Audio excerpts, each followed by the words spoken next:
tonight I thought I'd talk about the word audiophile. And over 38 years, I've developed somewhat of a jaded thought about what an audiophile is, and it's because there's really two different types of audiophiles.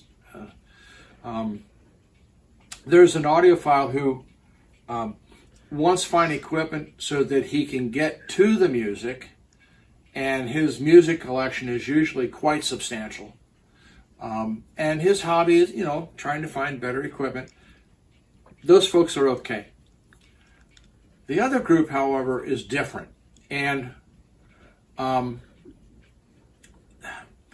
they're not true music lovers per se.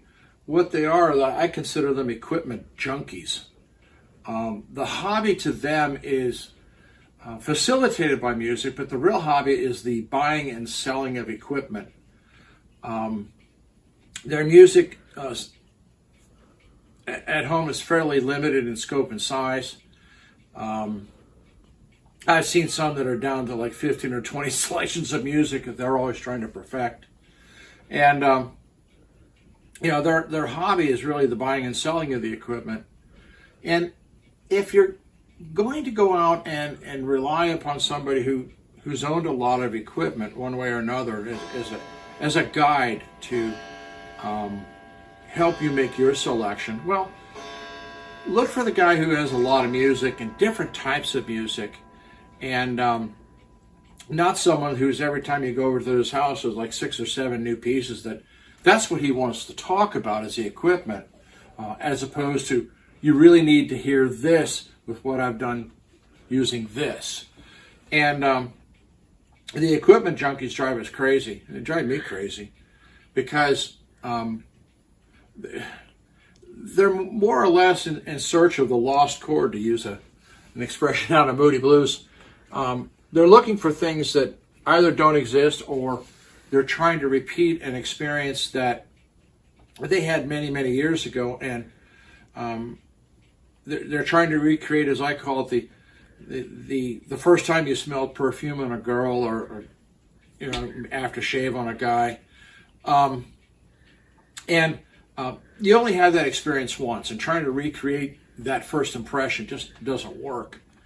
And so when you're going out and you're trying to rely upon somebody to give you some guidance, keep in mind that you really have to evaluate their suggestions to you, both from the perspective of whether they like music or whether they're equipment junkies, but also from the standpoint is their opinions or views fundamentally correct for you.